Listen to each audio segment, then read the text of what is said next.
our guest Muhammad Yusuf Ali, as well as his very dear friend and brother Hassan Muhammad, who was very instrumental in him becoming a Muslim. Right, going back to Muhammad Yusuf Ali for a couple of minutes, I wanted to ask you a little bit more about the people you were moving with. You said to me prior to the break that some of these were Muslims. Yeah. Did you at any point ask them about Islam? Did you at any point did they ever give you? I know it might sound silly because they're your gang member friends, but did they ever give you da'wah? Did they ever explain Islam to you? Did they ever take you to the mosque, etc., etc.? Not necessarily dawah, but I was like, in my heart it was open. I tried to go to the mosque with them. Like I went to the mosque prior to reverting to Islam before I met Hassan. And why did you go? Because I wanted to embrace Islam, but the way they took me to the masjid, and then I looked upon it, and I was taken by it, and I sort of wanted to learn more. But then I'm thinking, they took me to mosque, and then after they're saying, yeah, go sell these drugs for me, stuff like that, and then after we'll go clubbing and get girls and bring them back to this place. And I'm thinking, well, if that's the real Islam, then it's a joke, stuff like that. Obviously it's not. But I was thinking, no, that's not how. That's not what you're looking for. Is. Yeah, that's not. Sure. It's more, and there's a lot, like we were saying.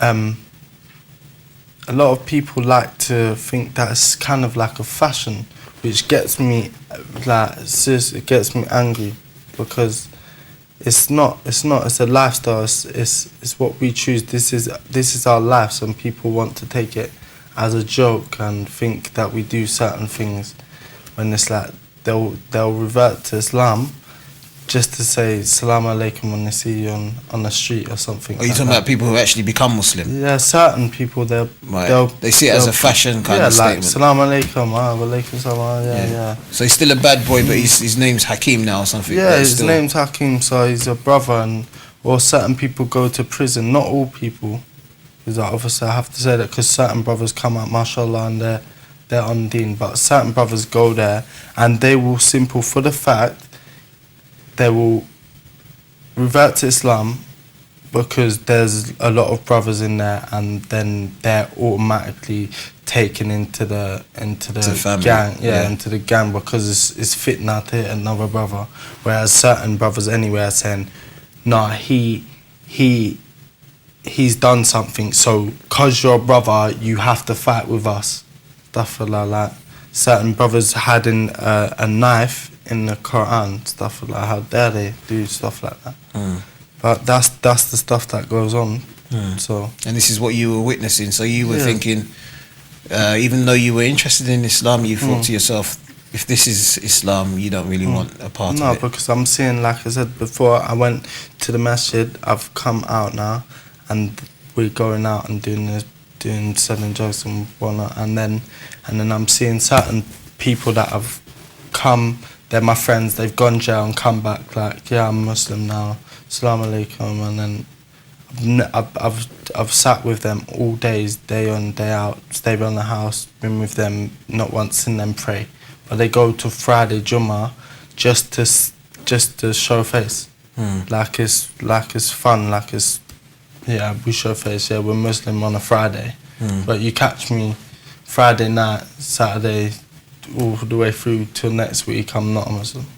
Just like, and I personally think when I go to Friday Jummah, it's like the highlight of my week. Like, I look forward to it. I look forward to seeing the brothers, and that's the highlight of my week. Sure. So, and them, they just think, no, we'll swiftly fly through. Like some brothers, which gets me angry, they'll come out the car, leave drugs in the car, go to the masjid, pray, go back in and go and sell drugs straight away. So no effect from no sermons effect. or... No effect.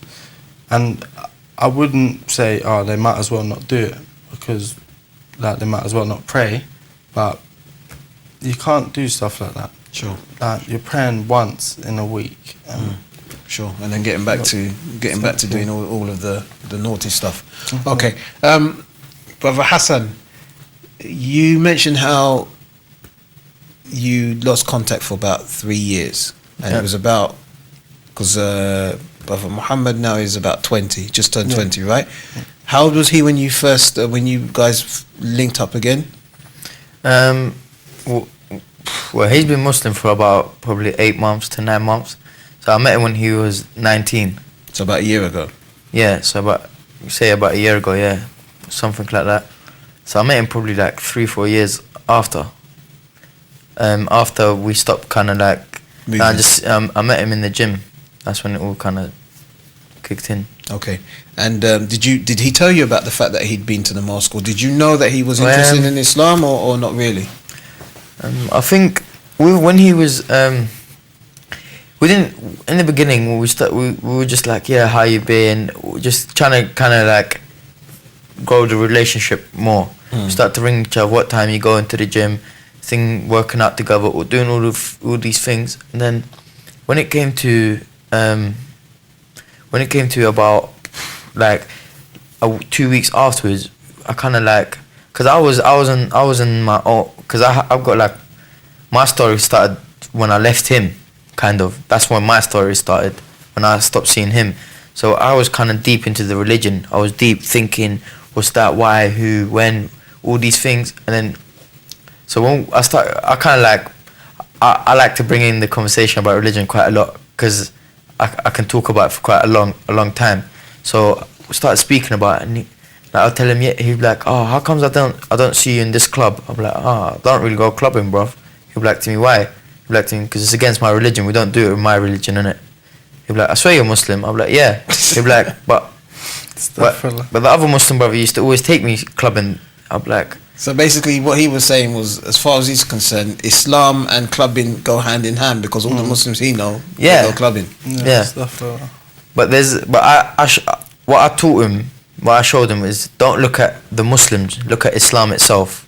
That's the better way to take the point of view of the religion, because not everyone is perfect. Sure. So you began to start to tell him about Islam. Yeah, I started to talk to him.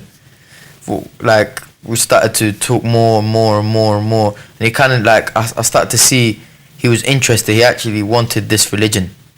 So I started talking more and more and more, and gave him reasons why we don't do certain things. And then, alhamdulillah, I took it in. Alhamdulillah. Was he taking it on board? Was he listening? I mean, obviously he was, because he's here today. But I mean, you said that you could see he was interested. But I mean, how would you know that? I mean, sometimes when we speak to people, we might think they're interested, and then they're not really. What was the motivator to make you keep? Well, what Muhammad firstly started doing is, firstly, what I tried to do, I tried to always remember that Rasulullah sallallahu alaihi wasallam completed the religion and purified the Arabs in 23 years. So I thought, take things step by step. I started telling him why we don't eat pork, scientifically reasons why we don't eat pork. I showed them evidence, why we don't drink alcohol. And then, because he used to drink quite a lot, that was his main bad deed that he used to do, I remember back in his days. So he kept on, and then he'll ring me and he'll be like, yeah, I don't eat bacon. Because we used to, for example, after gym, we used to probably go and grab a sandwich. He'll grab like a bacon, I'll grab like a halal chicken or tuna or something. And then I didn't see him do it, so I asked him, why don't you do that no more? And he'll be like, I don't eat it no more. So he kind of started to build up, like slowly take away certain things, because he couldn't just throw it all at once. You know, that is a difficult from coming from all that to. So that's why I saw the motivator in him. That's why I see him. He got motivated. Okay, so you saw him slowly stopping to do one or two things here and there, and you began to think, like, this guy's actually serious about this. Yeah. So that gave you more and more impetus to keep feeding him more information. Yeah. Okay, why did you stop eating a bacon sandwich? Because of the scientific facts he gave you? Yeah, because of the reasons that he gave me. And I just, it's the main thing, I think, is it's one small thing that Allah subhanahu wa ta'ala says, don't eat bacon, there's so many other things that you can eat. Why would you why would you get a punishment from Allah just for a little thing? Bacon it's not worth the punishment. It's such a small thing. So to take it away and eat normal food, it's not hard. It's not a hard thing to do. So I'd rather get the reward than take a punishment over such a small thing. Sure.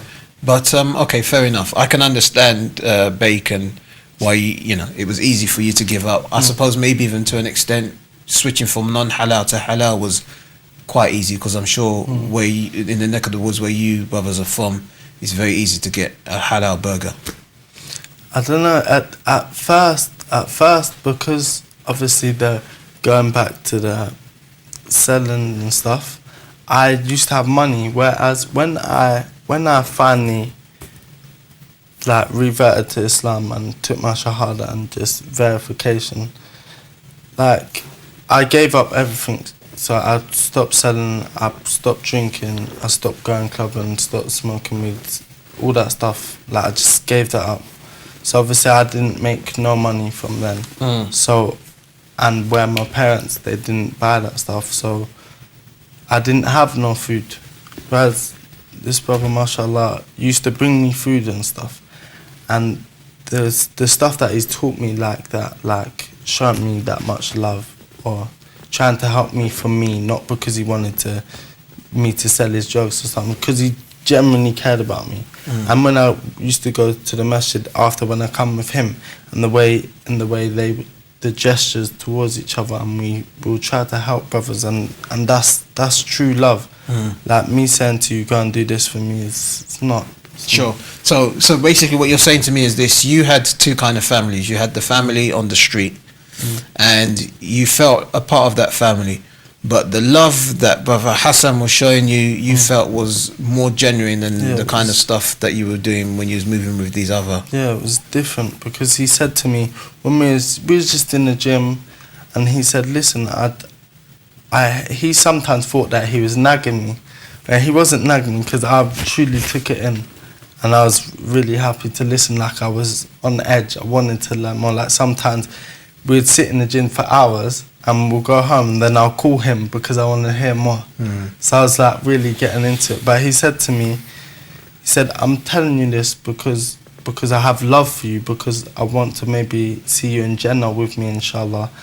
And a true friend will show you, he will show you about Islam and show you that this is wrong, and try not to do this, and try to drift you towards the right path, rather than to just, I've got your back and I'll beat him up if he tries it with you, or I'll give you drugs and you sell it. And then I went home and I took this in, and I truly just thought to myself that is like a true friend. You can't get any more true than that. Sure.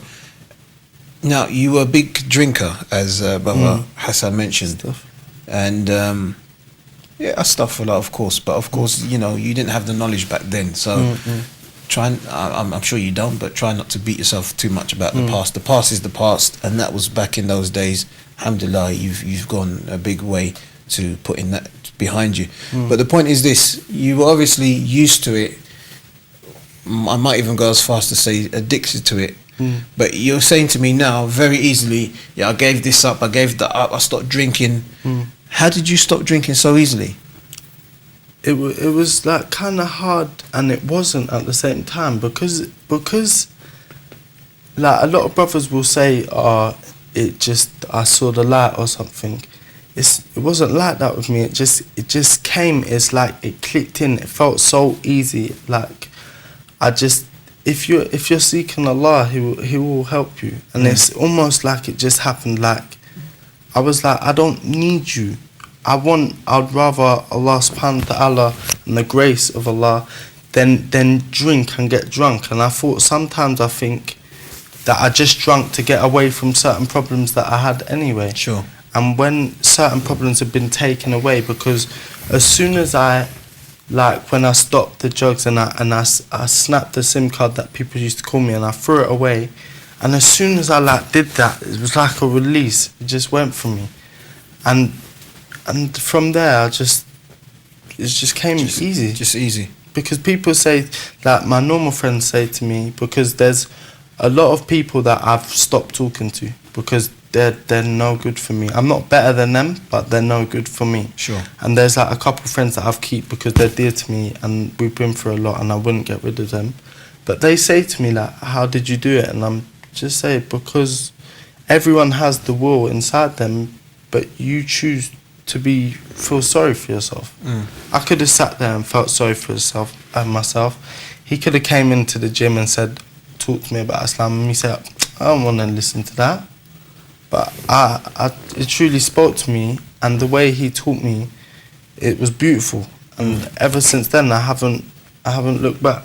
Okay, alhamdulillah. Alhamdulillah. And I think the more we hear, the more impressed we are with your journey. One thing that I'm not sure about though is how you've mentioned the drink. Was it the same with regards to you, the man on the street, the man who had all of these people who you were moving with, so that when people who knew you saw you moving with these people, they knew to give you the respect? We know also, that you had a reputation in terms of the violence that you got involved with, etc., etc. So you had a reputation on street. This is the man who does X, Y, and Z. Don't step to him in a particular way, otherwise you're going to get, whatever may happen to you. Yeah. Didn't you worry? I mean, beforehand, you must have thought, right, I want to become a Muslim, but wasn't there a part of you that was thinking, no, maybe I shouldn't do this, because if I do this, I'm going to lose the friends, and if I lose the friends, I'm going to lose the reputation, and then I might be walking down the street one day and something might happen to me, etc., etc.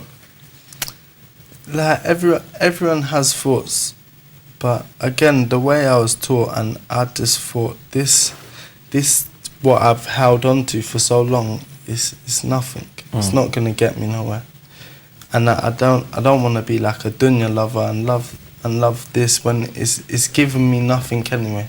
It gave me nothing, and I'm not going to give to it when it's giving me nothing back. When Islam, you worship and we do the best that we can be, all the brothers, and inshallah we'll all go Jannah. Inshallah. And that's a reward you can look forward to. Sure. What could I have looked forward to with that? I probably would be in jail right now if I carried on the way I was going. Sure. So it's not going to give me back nothing, and it's almost like as well when I said it came kind of easy, like I didn't care about the reputation no more. I didn't want it. I just didn't want nothing. I'd rather, because a lot of people, which I started to realise before I even spoke to Hassan, is that a lot of people, they didn't like me for me. They didn't actually even like me at all, because they just feared me. They just, you got to talk to him or he'll probably beat you up or something.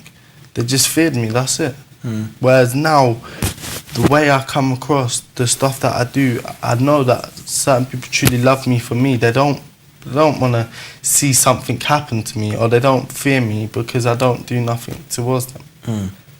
And like before, like I was at work 2 months ago, and back in the Jahal days, me and my friend, we robbed this boy stuff a lot and took stuff of him, and I saw him at my work, and I went up to him and I said to him, do you remember me? And he didn't really remember who I was, and I sort of explained what I did to him, and I said to him that I'm truly sorry, like I was in the wrong and I shouldn't have done that, and I hope you can please forgive me. And because of the way that I approached him in such a manner, he said, I will forgive you. And I felt better in myself, and that's the sort of teachings that Islam brings. That's the way he's taught me, because certain people think that it's angry and aggressive, or the religion is difficult, when it's not, as people make it difficult. It can be straight cut. Sure. Sorry. How was the reaction of your mother when you told her, and your family members on your mother's side? They can't. Like my mum supported me, and I love her for that. But they didn't. Like, she did. She made me feel kind of happy. She kind of just said, "Don't judge me. I won't judge you." And a couple of occasions, she bought me some halal food, and she tries. and we talk. Sometimes she listens, Sure. but you can only do your best. No, I mean, but just in terms of, you know, she didn't give you a problem becoming a Muslim. No, she didn't give me a which problem. is, of course, the most important thing. Like if I'm praying or something, she comes in, she'll be Sure. like, oh sorry, and she'll come back out. Do you have a mosque where you are? And if so, Yeah. I mean, what was it like going there? It was, sometimes it was difficult because the mosque that we go to is a Sunni mosque. So Well, why should that be difficult? We're all Muslims, right? So, yeah, that's what I think. And So how- inshallah, that's how everyone will see it one day. But like certain stuff, like when I used to go with Hassan, I used to go to the masjid, we used to pray side by side. Because we was together, it was fine. And then this was like when I first reverted, and then I was praying on my own, and I praying by my side, and the man come to me, and he said, "What are you doing? Why are you praying like this? It's wrong. You shouldn't pray like this." And because my knowledge was little, so I didn't really know what to say to him. So and then he just sort of verbally attacked me, and I said, "Listen, uncle, inshallah, like I'm on the right path, and inshallah you are as well. So can you please just kindly leave me alone. yeah, yeah." I was like, "Thank you for like what you said, and I'll try and take it on board, but please Sure. leave me." Sure. Because if I'm praying 5 times a day and I'm praying like this, then why should you judge me? Sure. I'm still praying. Sure. And were you ever with him when this happened?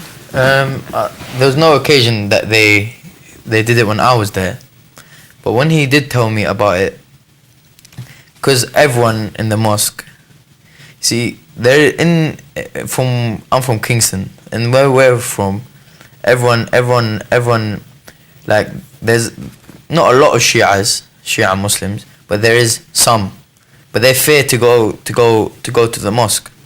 Like, I remember one time coming back from holiday, this brother was like, it's Ramadan tomorrow, it's me, I was seeing the mosque, and I was like, which one? I was like, the Kingston one. He's like, no, I'm too scared to go there.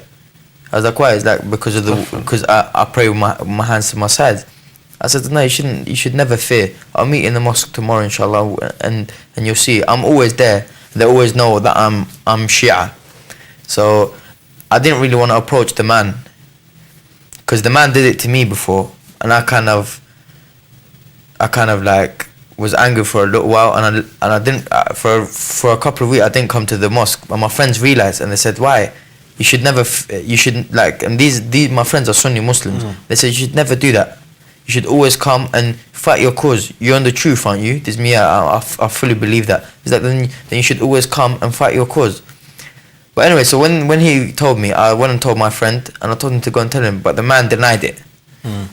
So I couldn't really say anything to him. He's an older man, and we had to respect him. Sure. And we just kind of left it. But from there, I don't think he.